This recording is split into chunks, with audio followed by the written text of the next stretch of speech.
Ayan guys, mayroon tayo dito electronic distributor. Ito yung nabili natin sa junk shop. Ayan, electronic distributor siya. Kasi kung bibili natin to ay medyo may kamahalan. Ayan, subukan natin kung okay pa tong kanyang electronic, kung magbibigay pa siya ng kuryente guys. Kasi yan, nirepair ko lang ito. Putol-putol yung wire niyan guys, hininang ko lang. Ayan, try natin kung ayos pa. Kapag sira na guys ay bibila na natin ng electronic nya. Bibila natin ng bago. Ang gagamitin na lang natin itong pinaka housing. Kasi kung bibilin mo siya ng assembly guys, isang buo, medyo may kamahalan to, itong electronic distributor. Ito pala guys ay gagamitin natin doon sa ating unit Toyota 4K engine. Ayan.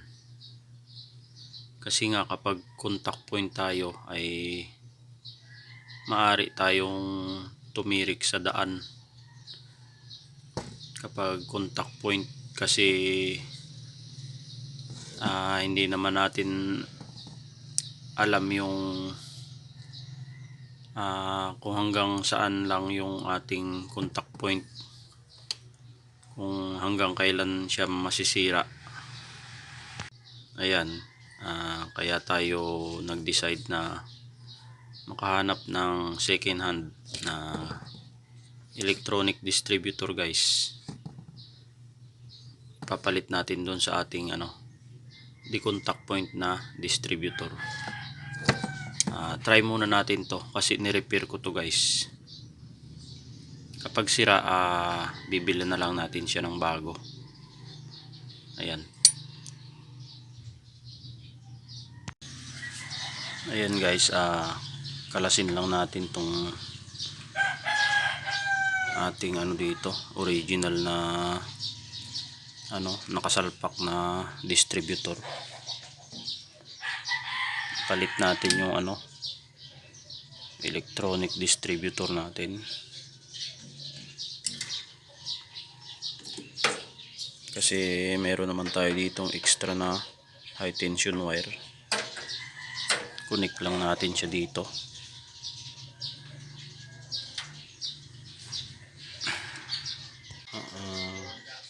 Tsaka lagyan natin ng supply to guys, positive at negative. Kalasin lang natin tong negative natin dito sa ating distributor na original. Tsaka kuha tayo dito ng supply sa susian. Positive guys. Dito natin ikakabit yung positive nito. Ayan. Supplyan na natin siya ng positive at negative. Ayan.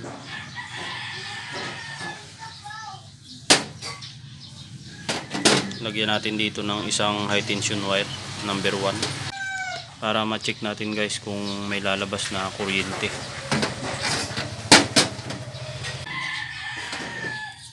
Ayan, kapag nalagyan natin ng supply, lagyan din natin ng isang high tension wire dito.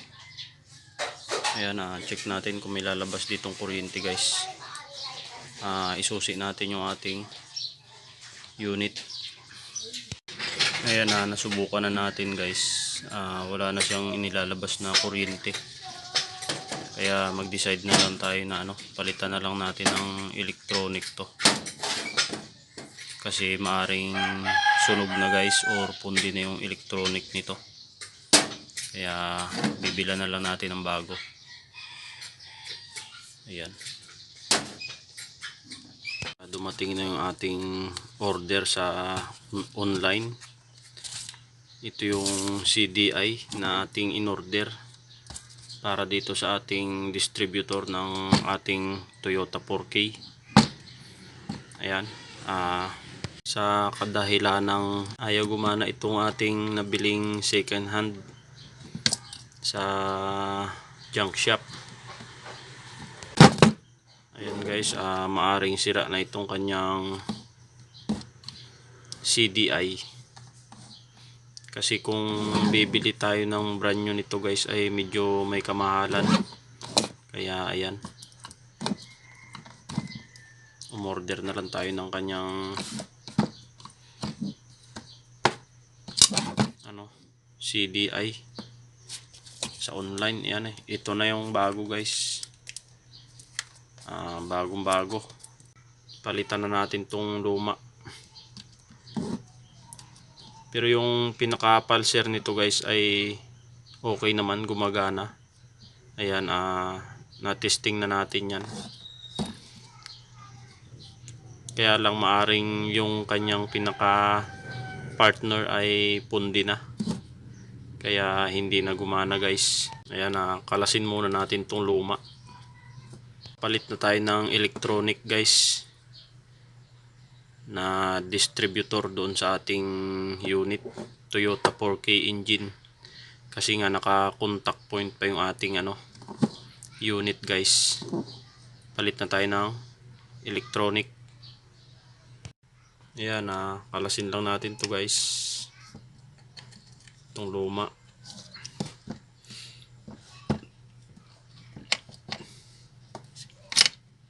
Ito yung nabili natin sa junk shop guys. Ito kasi yung maaring napundi na sa kanya. Ito, lagot-lagot na yung mga wire nito guys. Dinugsong lang natin, nagbaka sakali tayong ayos pa. Ayan, ito yung pundi sa kanya. Pero yung partner niya na pinaka pulser, okay pa to guys. Na testing na natin to, okay pa tong kanyang partner na to. Ayan, yan guys, ito yung kanyang pinaka pulser. Ito yung nagbibigay ng signal guys kapag dumadaan siya dito sa bakal na to. Ayan, saka siya nagkakakuryente. Ayan, sa tuwing magdadaan siya dito guys sa nakalabas na bakal na yan, nagkakaroon ng spark, yung ating spark plug. Ayan, maaring ito yung pundi na sa kanya guys. Kaya magpapalit na lang tayo ng bago. Ayan, open natin tong bago guys. Check natin kung okay tong ating nabiling bago. Ayan, kararating lang nito. Nagkakahalaga ito ng 1,000 guys. Ayan, Indonesia pa galing. Kasi nga hindi tayo bumili ng mumurahin guys, yung medyo magandang klase na yung ating binili. Ayan guys, palitan na natin ng electronic yung ating contact point na distributor. Kasi nga kapag naka contact point tayo ay hindi natin malaman yan kung hanggang kailan lang ang buhay ng ating contact point.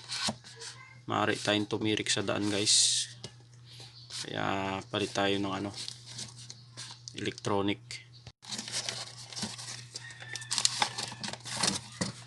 Ayan guys, ito yung ating na-order na electronic, genuine parts.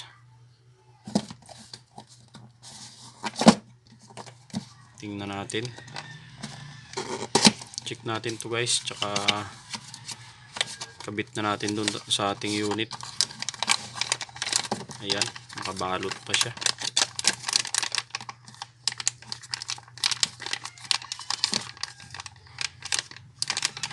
Sana ay walang problema.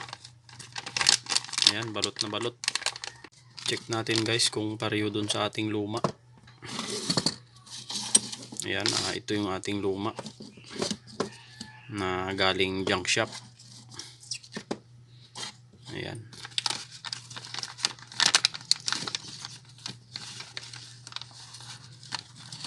Ito yung bago. Ayan, same naman sila guys.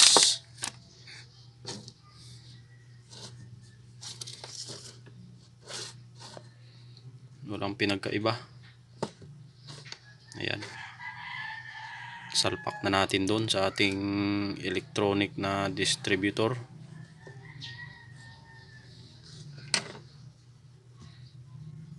Testing natin to.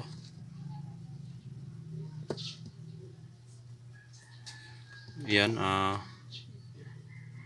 yung kanya dito guys ay walang walang tatak ko anong brand. Itong ating luma ay meron. Made in Japan sana to guys. Original. Klasin natin tong cover nya. Tingnan natin tong nakalagay dito kung anong nakasulat. Ayan, ito yung luma natin. Nakalagay dito ay Nippon Denso. Ayan, ito yung luma natin guys. Talaga may tatak siya na Nippon Denso Indie. Made in Japan. Kaya lang guys ay maaring pundi na to. Pero itong pinaka pulsar nya okay pa to guys, na testing na natin to. Gumagana pa. Ito yung ating bago. Wala siyang tatak.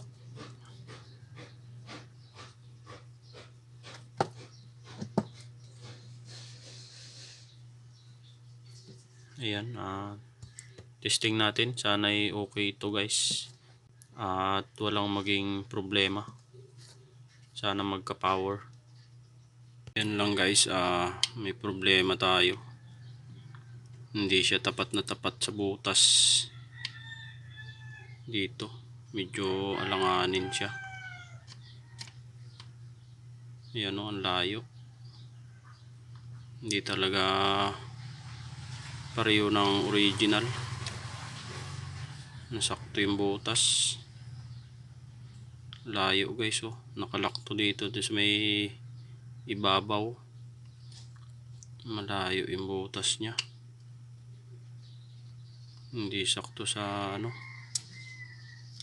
tornilyuhan. Hindi siya totally sakto dun sa butas, sa tornilyuhan. Ito lang naman yung partner niyang isa. Pero yung pulser naman niya guys ay okay naman. Dito lang tayo nagka-problema, hindi siya tapat na tapat. Ayan layo. Isa lang munang tornilyo yung ating inilagay. Testingin muna natin kung magiging okay to. Testingin natin guys kung may power to. At walang maging problema. Ito na guys, naikabit na natin yung ating bagong CDI. Ayan. Ito yung ating lumang CDI guys.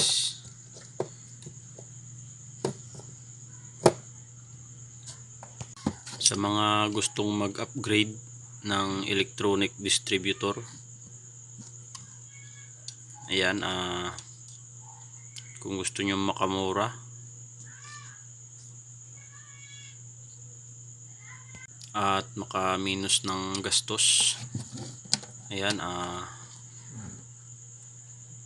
tumingin na lang kayo ng second hand guys sa junk shop. Sa mga walang idea guys, ayan, ito na, naikabit na natin.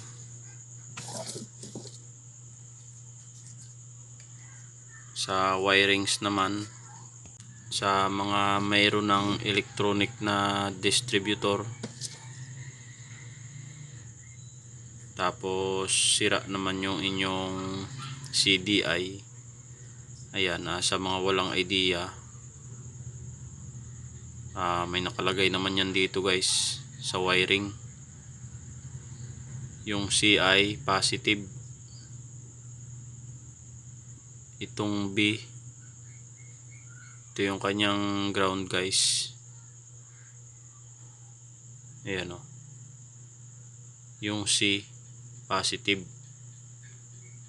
kulay black, purong black.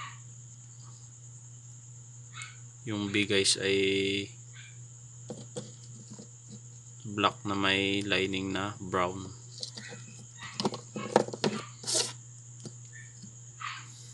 Dito sa ating nabiling CDI guys ay ang positive niya ay purong gray. Ito guys, kulay gray yung kanyang positive.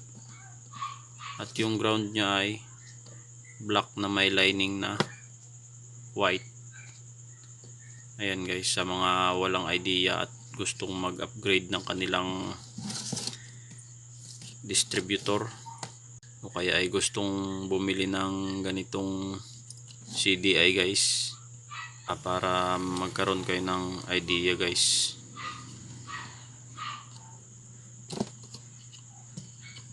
kung paano mag-wiring.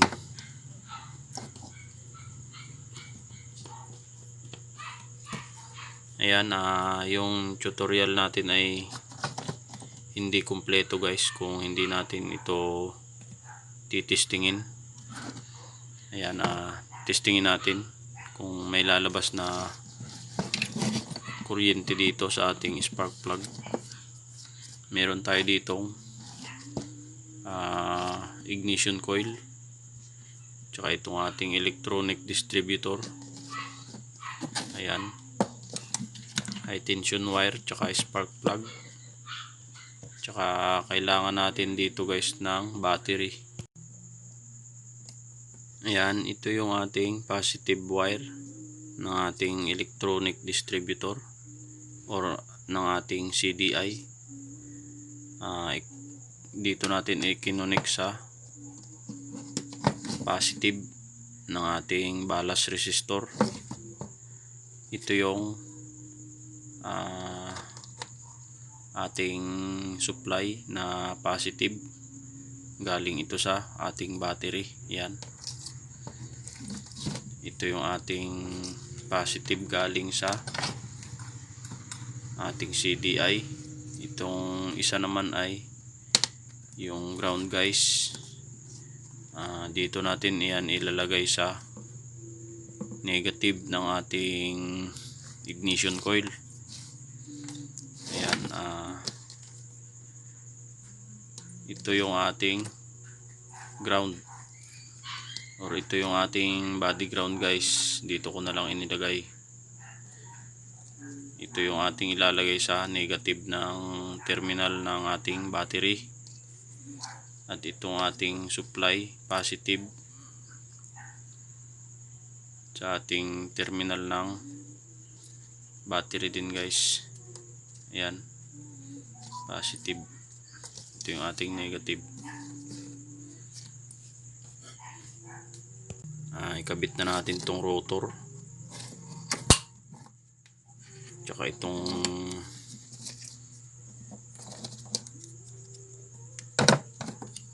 distributor cap.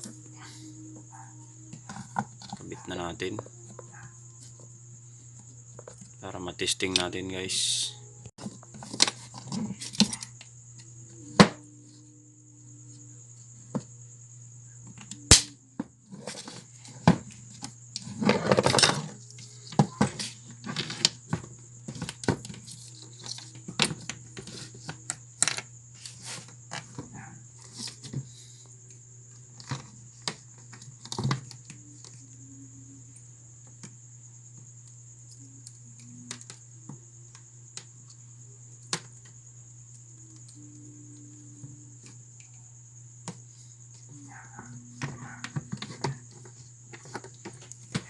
Yung body ground natin guys ay pagdikit-dikitin na lang natin to para makaminos tayo sa wire.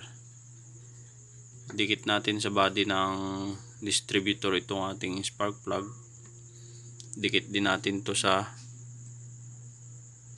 body ng distributor, itong body ng ating ignition coil. Ito yung ating pinaka body ground guys. Kailangan natin dyan ng body ground, kaya pag dikit-dikitin na lang natin.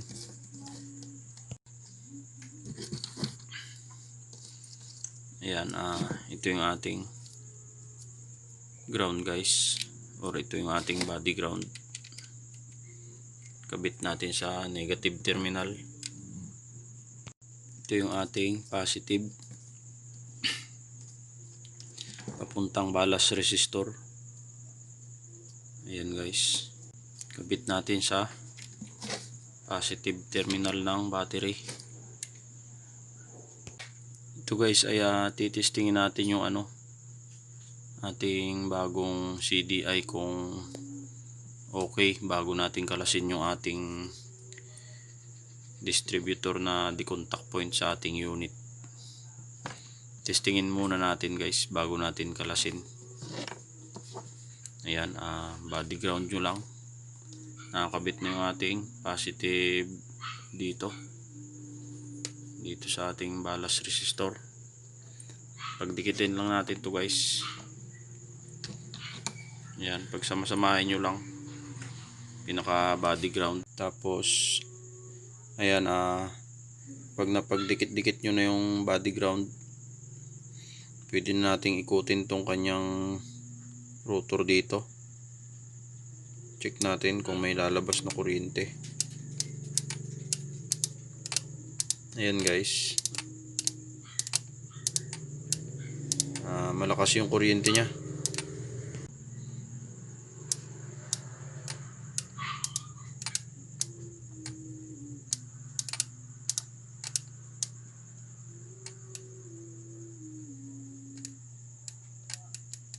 Ayan guys, malakas yung kuryente. Okay na okay yung ating CDI. Ayan, patayin natin yung ilaw.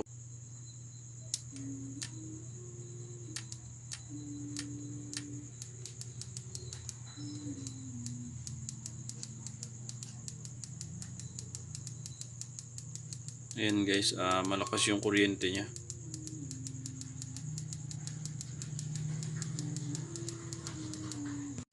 Okay itong ating CDI. Pwede na natin tong ikabit sa ating unit. Kalasin natin yung ating decontact point na distributor. Kalasin na natin yung ating decontact point na distributor. Ayan, bago natin kalasin ay top dead center muna natin tong piston number 1. Gamit tayo dyan ng 19. Ikutin natin yung flywheel guys.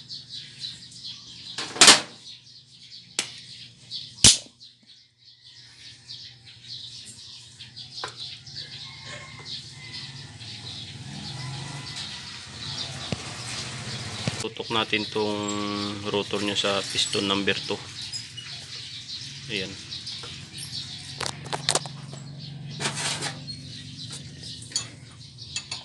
Magpapalit na tayo ng electronic distributor or yung CDI type.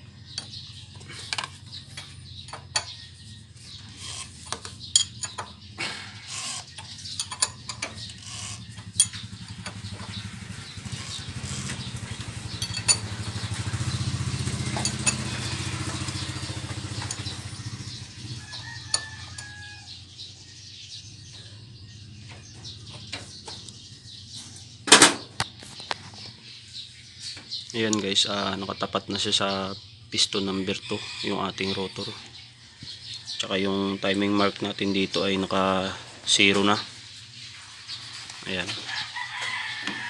Pwede na tayong magkalas nitong ating distributor na decontact point. Ayan guys, kalasin na natin yun. Bunutin na natin.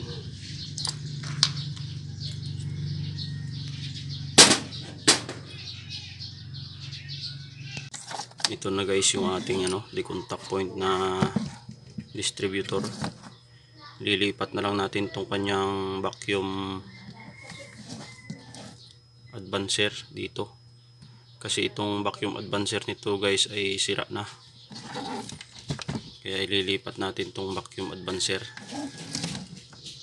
tsaka yung o-ring nya dito ilipat natin kasi nga matigas na yung o-ring dito, maring tumagas na to guys, kaya palit natin yung o-ring.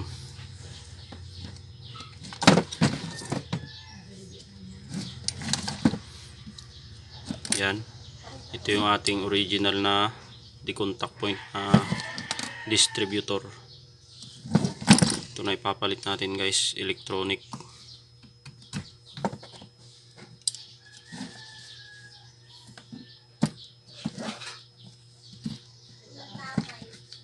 Ayan. Ayan guys.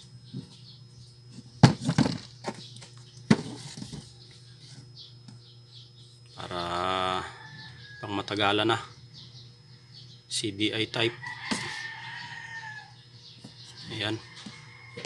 Naipagpalit na natin yung kanyang vacuum advancer. Ayan.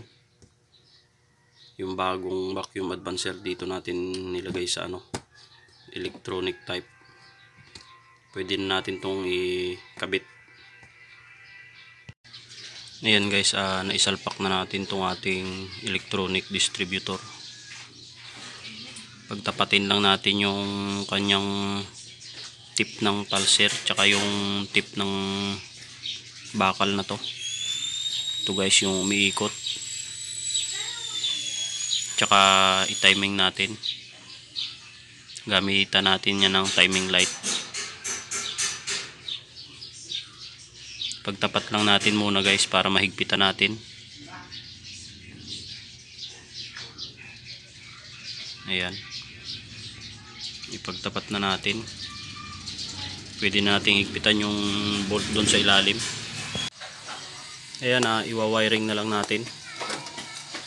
Lagyan natin ng connection tong kanyang positive at negative. Tapos i-timing natin guys. Gamitan natin ng timing light kasi maaring nag-late yung ating timing or nag-advance. Ayan. Positive ng ating electronic distributor. Ayan. Pinadaan natin sa ballast resistor. Tsaka yung ating negative dito sa ating ignition coil. Ayan. Pwede nating start guys. Testing.